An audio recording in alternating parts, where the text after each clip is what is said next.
Hello everyone, welcome back to my YouTube channel. बच्चों, आज मैं आपको क्लास 7 चैप्टर एल्जेब्रिक एक्सप्रेशन का एक्सरसाइज 12.1 करवाऊंगी। तो इसमें first question is given, get the algebraic expression in the following cases using variables, constant and arithmetic operation में आपको इनका एल्जेब्रिक एक्सप्रेशन बनाना है। तो फर्स्ट क्वेश्चन है subtraction of z from y. Subtraction मतलब इसका सब्ट्रैक्ट करना है, किसका? जेड का करना है वाई से।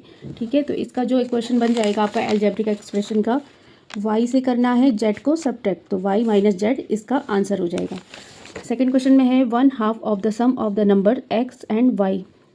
x एंड y का सम करना है, मतलब प्लस करना है और उसका भी हाफ कर देना है। तो इसका जो इक्वेशन हो जाएगा, पहले x प्लस वाई का सम करेंगे, अगेन इसका हाफ कर देंगे, मतलब इसे हाफ से मल्टीप्लाई कर देना है।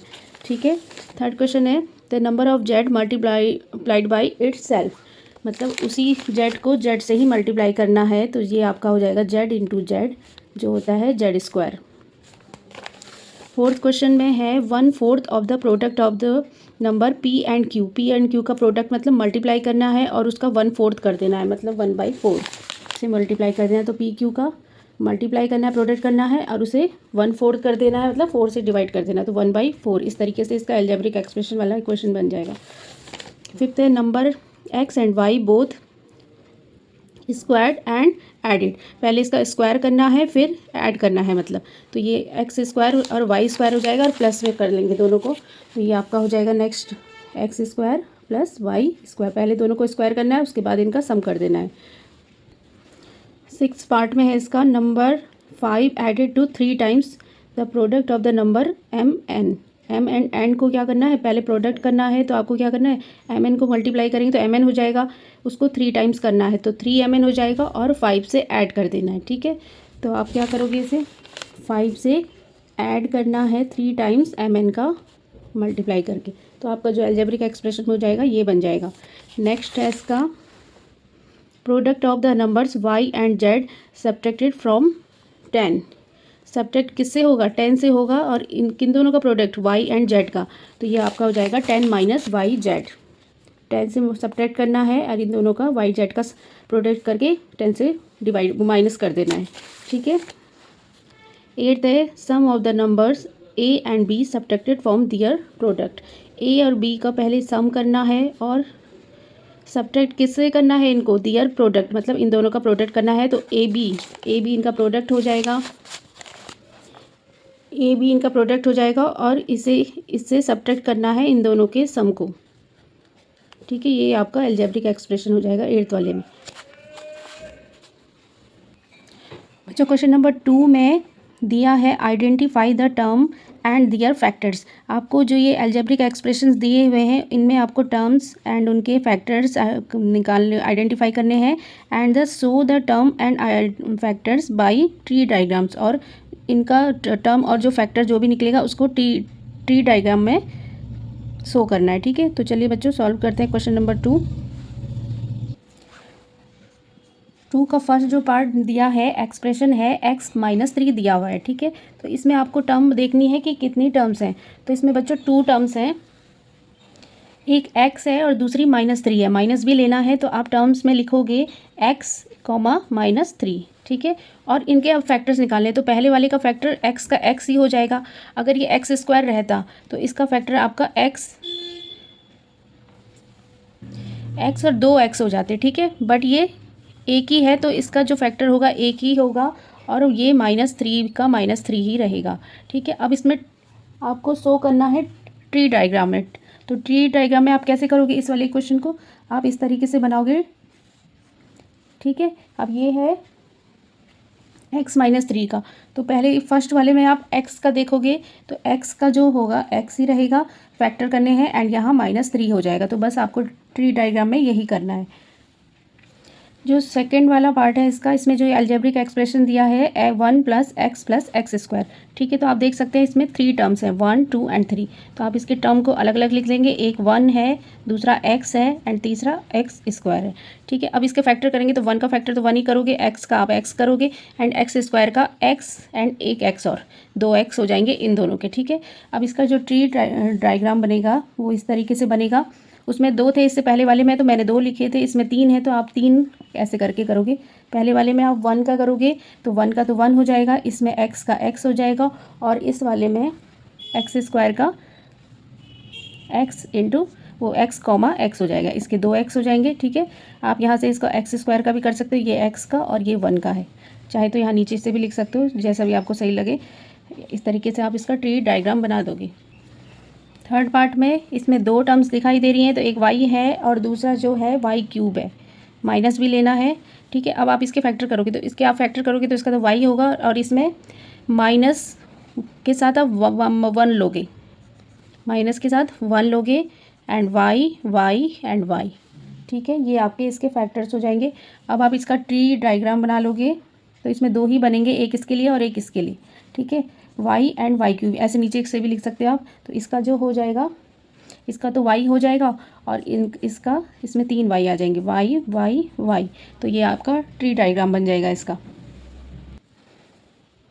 बच्चों फोर्थ पार्ट में इसमें आप देख रहे होंगे, इसमें सिर्फ 2 टर्म्स हैं, एक है 5xy² और दूसरा है 7x²y। तो टर्म में आप लिख सकते हो 5xy² एंड 7x²y।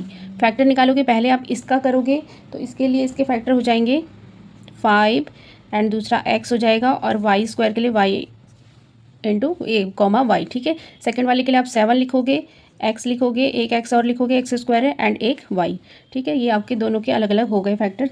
अब आप इसका ट्री डायग्राम बना लोगे तो इसमें 2 में करोगे आप। फर्स्ट आप 5xy² का निकालोगे, सेकंड आप 7x² y का निकालोगे। अब इसमें 5 का तो 5 लिखोगे, तो आप इसके लिए कर सकते हो 5 के लिए x के लिए एक y और एक और y हो जाएगा। ठीक है, इसके लिए आप इस तरीके से करोगे 7x एंड y, यहाँ कॉमा कॉमा भी लगा लेना। ठीक है, ये आपका ट्री डायग्राम हो जाएगा। बच्चों ये ई पार्ट है इसका, तो इसमें आपको पहले टर्म्स देखनी है कितनी है, तो इसमें 3 टर्म्स हैं, 1 2 एंड 3। ठीक है, तो पहले वाला आप -ab लिख लोगे, दूसरा वाला 2b² एंड तीसरा वाला -3a²। फैक्टर्स कर दोगे तो -ab है, तो इस माइनस के साथ 1 को लेना है आपको, तो -1 a एंड b। ठीक है, कॉमा कॉमा लगा के आप इस तरीके से कर लोगे। जो दूसरा होगा 2b एंड b² है, और इसके साथ आप -b है तो -1 लोगे, a एंड 2a हो जाएंगे। अब इसका ट्री डायग्राम बना लोगे तो इसमें 3 टर्म है, तो आप 3 बना लेना, -ab का, यहाँ 2b² का, यहाँ 3a² का। अब इसके लिए क्या करोगे, माइनस के लिए -1 a and b, comma comma, चाहे तो आप यहाँ भी डायरेक्ट कर सकते हो इस तरीके का। यहाँ तो 1 लिखने की जरूरत नहीं है, यहाँ नंबर दिया हुआ है 2b एंड b, और इसमें आप क्या करोगे -3a। ठीक है, जहाँ कुछ नहीं है वहाँ माइनस के साथ 1 को रखना है, बस इतना ध्यान रखना है आपको, बाकी तो जो है दिए हैं वो सेम आएंगे। बच्चों थर्ड क्वेश्चन में भी आपको एक्सप्रेशन के टर्म्स और फैक्टर्स आइडेंटिफाई करने हैं, तो मैंने इन्हें पहले ही लिख लिए हैं। तो जो इसका ए पार्ट है इसमें है -4x + 5। तो आप देख सकते हैं इसमें 2 टर्म्स हैं, -4x है और दूसरा 5 है, तो आप यहाँ टर्म्स में -4x और 5 लिख लेंगे, अलग अलग भी लिख सकते हैं, चाहे तो यहाँ कॉमा लिख के कर सकते हैं। अब इनका हमको फैक्टर निकालना है, तो पहले हम -4x का निकालेंगे, तो -4x का -4 पहले लिख लेंगे और x दूसरा फैक्टर हो जाएगा। इसमें सिर्फ 5 है तो यहाँ आप 5 लिख लेना। ठीक है, अगेन इसमें भी 2 टर्म्स है, तो आप इस वाली लाइन में -4x एंड यहाँ 5y कर लेना। इनका फैक्टर निकालना है तो ये हो जाएगा -4 और x, इसमें 5 और y फैक्टर है। तीसरे वाले में भी 2 टर्म्स हैं, तो आप इसे लिख लोगे 5y एंड 3y²।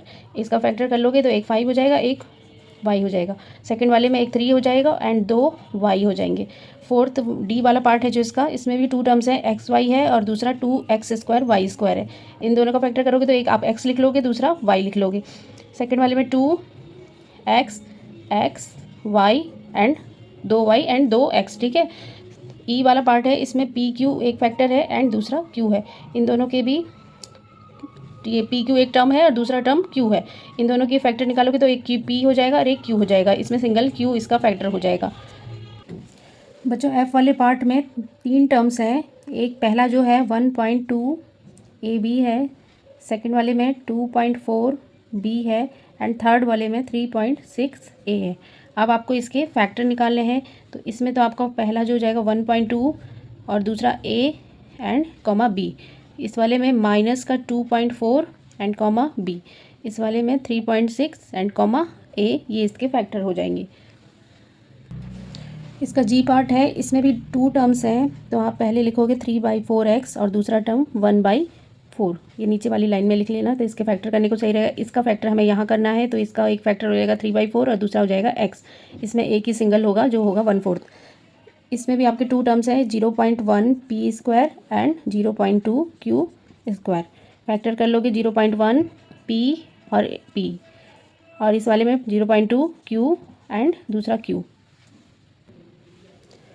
बच्चों थर्ड क्वेश्चन में identify the numerical coefficient of term other than constant in the following expression. ठीक है, आपको आइडेंटिफाई करना है न्यूमेरिक कोफिशिएंट। ठीक है, तो चलिए बच्चों स्टार्ट करते हैं क्वेश्चन नंबर 3 का फर्स्ट पार्ट। बच्चों आपको इन अलजेब्रिक एक्सप्रेशन में न्यूमेरिक कोफिशिएंट पहले आइडेंटिफाई करना है। तो आप ध्यान रखना कि जो न्यूमेरिक कोफिशिएंट होता है वो वेरिएबल के साथ मल्टीप्लाई में होते हैं। ठीक है, तो वेरिएबल इस वाले में वेरिएबल कौन है, टी है। ठीक है, t² है, तो इसका जो टर्म हो जाएगा न्यूमेरिक कोफिशिएंट का, तो वो हो जाएगा आपका -3t², और इसका जो न्यूमेरिक कोफिशिएंट हो जाएगा -3 हो जाएगा, जो वेरिएबल के साथ मल्टीप्लाई में होगा। It means -3। वेरिएबल आपका a b c t कुछ भी हो सकता है। ठीक है, इस सेकंड वाले में इसके जो न्यूमेरिक कोफिशिएंट के टर्म है वो t है, t² है एंड t³ है। आपको 1, 5 ये सब नहीं लेना है, आपको लेना है t² एंड t³। अब इसका आपका कोफिशिएंट निकालना है, न्यूमेरिक कोफिशिएंट क्या है, तो इसमें नंबर कुछ भी नहीं है, इट मीन्स 1 है। सेकंड वाले में भी कोई नंबर नहीं है, इट मीन्स 1 है, 1 के साथ ही मल्टीप्लाई हुआ है ये, और t³ भी 1 है। थर्ड वाले में x भी है, 2xy भी है और 3y भी है, इसमें 1 है इसका कोफिशिएंट, इसमें 2 है एंड y के साथ जिसका मल्टीप्लाई हुआ है 3। ठीक है, इसमें आपका 100 m भी हो जाएगा एंड 1000 n भी हो जाएगा। तो m के साथ जिसका मल्टीप्लाई हुआ है 100 इसका कोफिशिएंट हो जाएगा एंड इस वाले में 1000 इसका कोफिशिएंट हो जाएगा n का।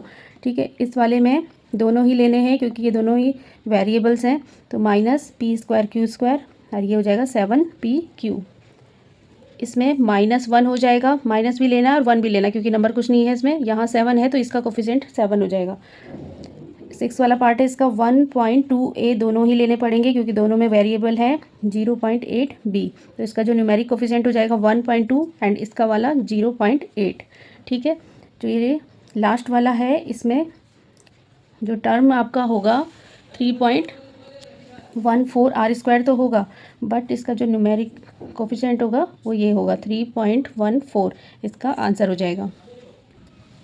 बच्चों फोर्थ क्वेश्चन में आपको दिया है identify term which contains x and given the coefficient of x। ठीक है, पहले आपको वो टर्म आइडेंटिफाई करनी है जिसमें x होगा और उसका x का कोफिशिएंट भी आपको बताना है। तो चलिए बच्चे सॉल्व करते हैं क्वेश्चन नंबर 4। फर्स्ट आपको टर्म आइडेंटिफाई करनी है जिसके साथ x है, तो इसमें तो x नहीं है, तो इसमें इट मीन्स एक ही टर्म है जो है y² x, और वापस इसका कोफिशिएंट ऑफ x बताना है। कोफिशिएंट ऑफ x मतलब जो x के साथ मल्टीप्लाई में है, तो वो y² है, तो यहाँ आपको y² लिखना है। सेकंड वाले में इसमें तो x नहीं है, यहाँ है, तो आप लिखोगे 8yx। अब x का जो कोफिशिएंट हो जाएगा जो इसके साथ मल्टीप्लाई में होगा, इट मीन्स -8y। थर्ड वाले में x ही होगा क्योंकि y एंड ये 2 है, तो ये दोनों तो होंगे नहीं, तो x के साथ जो टर्म विद x तो x ही होगा और इसका कोफिशिएंट कुछ नहीं है, इट मीन्स यहाँ आप 1 लिखोगे। इसमें zx है एंड इसका कोफिशिएंट z होगा। फिफ्थ वाले पार्ट में x भी है एंड xy भी है, इसमें 2 टर्म्स हैं x वाली, तो x के साथ जो कोफिशिएंट है वो 1 है एंड xy के साथ जो कोफिशिएंट है वो आपका y है। लास्ट वाला है जो इसका 6th पार्ट, इसमें ये वाला होगा, ये 25 है, इसमें x तो है नहीं, तो आपको बस यही लिखना है 12xy² एंड x के साथ जो आपका कोफिशिएंट है वो है आपका 12y²। इसमें बच्चों दोनों ही टर्म में x है, तो आपके दोनों ही टर्म इसमें लिखे जाएंगे xy², और जो कोफिशिएंट हो जाएगा x का इस वाले में तो 7 है एंड जो सेकंड है इसमें y² इसका कोफिशिएंट होगा जो x के साथ मल्टीप्लाई में है। ठीक है, इसी के साथ बच्चों ये क्वेश्चन नंबर 4 कंप्लीट हो चुका है आपका। बच्चों 4 का जो बी पार्ट है इसमें आपको करना है identify term which contains y²। ठीक है, जैसे पहले वाले में x वाले का देखना था, इसमें आपको y² देखना है and give the coefficient of y², and जो y² के साथ कोफिशिएंट है उसे भी आपको लिखना है। तो चलिए बच्चों सॉल्व करते हैं क्वेश्चन बी पार्ट। जो इसका फर्स्ट है 8 माइनस एक्स वाई स्क्वायर, ठीक है। तो इसमें तो वाई है नहीं, आपको वाई स्क्वायर वाला देखना है। तो जो इसका टर्म हो जाएगा माइनस एक्स वाई स्क्वायर हो जाएगा और इसका कोफिशिएंट हो जाएगा वाई स्क्वायर के साथ जो है मल्टीप्लाई में माइनस एक्स। सेकेंड वाले में वाई स्क्वायर इस वाले में है, यहाँ तो है नहीं, तो इसे आप 5y स्क्वायर लिखोगे और इसका कोफिशिएंट 5 हो जाएगा जो वाई स्क्वायर के साथ मल्टीप्लाई में है। थर्ड वाले में आप देखोगे वाई स्क्वायर एक तो इस वाले में है एंड यहाँ भी है, तो इसके दो टर्म्स हो जाएंगे -15x Y square and 7y square. इसके साथ इसका कोफिशिएंट हो जाएगा -15x एंड इसके साथ हो जाएगा 7। बच्चों फिफ्थ क्वेश्चन में आपको गिवन है classify into monomials, binomials and trinomials. तो ये मोनोमियल्स क्या होते हैं फर्स्ट, तो जिसमें एक ही टर्म होगी वो मोनोमियल्स होंगे, जिसमें 2 टर्म्स होंगी वो बाइनोमियल्स होंगे एंड जिसमें 3 टर्म्स होंगी वो ट्राइनोमियल्स होंगे, ठीक है। तो आपको क्लासीफाई करना है, तो चलिए बच्चों करते हैं इन्हें। इसमें 2 टर्म्स हैं तो बाइनोमियल्स होगी, इसमें एक टर्म है मोनोमियल्स होगी, इसमें 3 टर्म्स है ट्राइनोमियल्स होगी।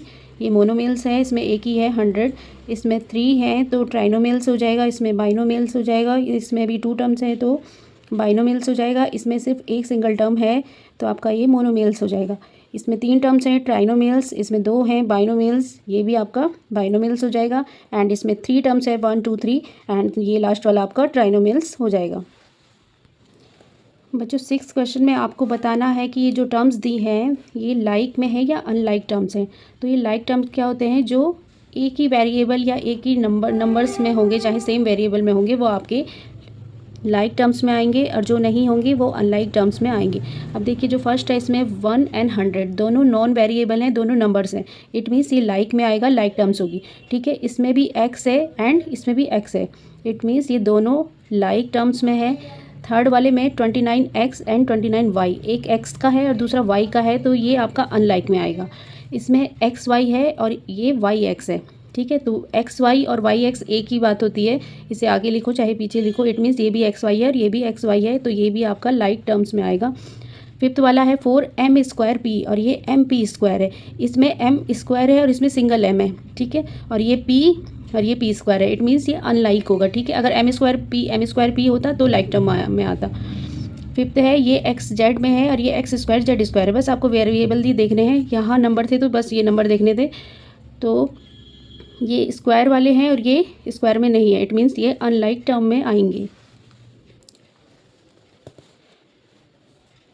बच्चों 7th क्वेश्चन में भी आपको identify like terms in the following, like terms को आपने आइडेंटिफाई करना है। तो फर्स्ट आप एक्स वाई स्क्वायर से स्टार्ट करोगे कि एक्स वाई स्क्वायर यहाँ से यहाँ तक किस किस में है, ठीक है। तो ये तो वाई एक्स स्क्वायर है, ये इसका लाइक टर्म नहीं होगा, एक्स वाई स्क्वायर ये है तो इसके साथ ये वाला टर्म जाएगा। और नेक्स्ट आप देखोगे अब नहीं है, ठीक है, तो एक्स ये वाला लिखोगे और कॉमा करके एक्स वाई स्क्वायर ये वाला लगाओगे। सेकंड जो है आपका माइनस का है और 4y स्क्वायर, तो आपको वाई एक्स स्क्वायर ढूंढने हैं कि वाई एक्स स्क्वायर कितने हैं। तो आप देखोगे ये एक्स स्क्वायर वाई है, ठीक है, तो ये भी एक्स स्क्वायर वाई है, आगे पीछे लिखो इससे कोई फ़र्क नहीं पड़ता। तो -4 के साथ आपको कॉमा करके 20x स्क्वायर वाई लिखना है, ये दोनों आपस में लाइक टर्म है, ठीक है। तीसरा जो हो जाएगा एक्स स्क्वायर वाला, तो एक्स स्क्वायर वाला जो नेक्स्ट है 11 वाला है, तो आप इसे लिखोगे -11x स्क्वायर। नेक्स्ट जो है एक्स वाई स्क्वायर हमने ले लिया था 7y है, 7y के साथ आप y लिखोगे, ये भी हो जाएगा। एक्स स्क्वायर हमने ले लिए थे 100x, अब ये x वाला है तो इसके साथ 3x जाएगा, ठीक है, -100x एंड 3x, ये दोनों लाइक टर्म है। yx वाला रह गया था हमारा, तो माइनस का 11yx के साथ 2xy लिख लेंगे हम, ये हम ले चुके थे। अब 6x स्क्वायर, ये जो 6x स्क्वायर छूट गया है वो आप इसके साथ कर सकते हो, ये एंड ये वाला, ठीक है। y भी ले लिया था 2xy के साथ, ये वाला ले लिया था हमने, वाई एक्स लिखो चाहे एक्स वाई लिखो एक ही बात होती है, और एक्स वाला एक्स वाले के साथ लिख लिया हो 3x एंड 100x, ठीक है। ऐसे ही आप बी वाले में भी करोगे, पहले आप पी क्यू ढूंढोगे कि पी क्यू वाले के साथ कौन कौन है, तो ये है क्यू पी क्यू बोलो चाहे क्यू पी बोलो एक ही साथ है, एक ही बात है, तो 10pq -7qp, ठीक है। नेक्स्ट है इसमें 78qp, तो ये तीनों आपको साथ में लिखने हैं। नेक्स्ट वाला है 7p, तो आप बस इसमें p वाला टर्म ढूंढोगे कि p कहाँ है, तो इसके साथ पी वाला ये वाला हो जाएगा 2405 पी। नेक्स्ट है 8Q, तो 8Q के साथ आपको Q वाला देखना होगा 100Q, ठीक है। नेक्स्ट है P² Q², तो माइनस का P² Q², अब आपको P² Q² देखना है 12Q² P², ठीक है। आगे पीछे है वो कोई नहीं होता है, एक ही बात होती है। QP आपने देख लिया, Q वाला भी आपने ले लिया था। अब है 23 ये नंबर है, तो आपको इसको साथ नंबर ही ढूंढना पड़ेगा 41, ठीक है। नेक्स्ट है आपका P² वाला, माइनस का P² एंड दूसरा जो P² है यहाँ 701 P², ठीक है। ये वाला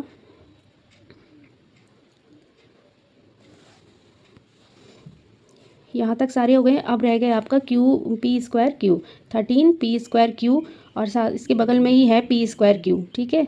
इन्होंने आगे पीछे करा हुआ है इसे, तो इसके साथ आपको कॉमा लगा के इसे लिखना है, ये दोनों लाइक टर्म होगी। इसी के साथ आपकी ये एक्सरसाइज कंप्लीट हो चुकी है बच्चों। आई होप आपको क्वेश्चन एंड आंसर अच्छे से समझ में आए हों। और बच्चों वीडियो को लाइक शेयर एंड सब्सक्राइब करना ना भूलें। ओके बच्चों, बाय बाय।